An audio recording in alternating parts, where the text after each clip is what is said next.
ఆచి chicken masala. Micro finance దందా ఆరోపణలు ఎదుర్కొంటున్న సింగర్ బంగ్లీని కష్టాలు వెంటాడుతున్నాయి.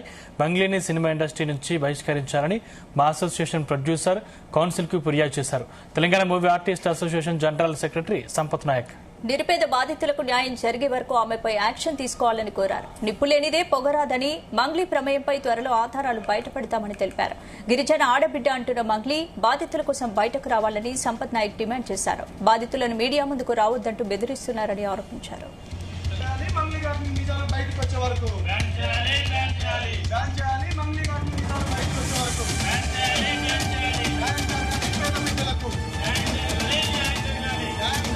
ఇవాళ ముఖ్యంగా తెలుగు ఫిలిం ఛాంబర్ కు రావడం ఎందుకంటే గత 10 రోజుల నుంచి మంగ్లీ గారి పైన అనేక ఆరోపణలు వస్తున్నాయి. ప్రధానంగా ఒక బంజారా నాయకుల లెక్క కావచ్చు, ఒక తెలంగాణ నాయకుల లెక్క, లేకపోతే ఒక తెలంగాణ ఫిలిం ఛాంబర్ నాయకుల లెక్క మేము ఎందుకు రావడం జరిగిందంటే మంగ్లీ గారి పైన ఏపై పంజాగుట్టలో ఏపై కేసు నమోదైంది. ముఖ్యంగా బాధితులు ఎవరైతే ఉన్నారో బంజారా బిడ్డలే అధికంగా ఉన్నారు. బంజారా బిడ్డలతో పాటు ఎస్సీ, ఎస్టీ, బీసీ, ఓసీలలో కూడా అనేక మంది ఉన్నారు. కాబట్టి ఈ ఆరోపణలన్నీ అవాస్తవాలు, నిజాలు అని నిరూపించుకోవాల్సిన అవసరం మంగ్లీ గారిపైన ఉంది. ఇవాళ ప్రభుత్వ రంగ సంస్థల్లో ఏమైనా అన్యాయం జరిగితే వెంటనే వాళ్ళని సస్పెండ్ చేపిస్తారు, తన పైన ఎటువంటి ఆరోపణలు వస్తాయి.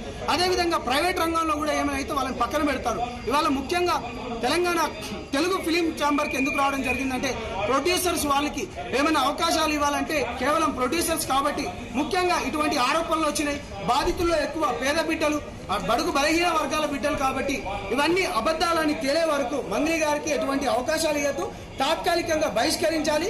ఇవన్నీ మంగ్లీ గారి పైన వచ్చిన ఆరోపణలన్నీ ఇవన్నీ అబద్దాలు, ఇవన్నీ నిజాలని తెలుసుకోవాల్సిన అవసరం కూడా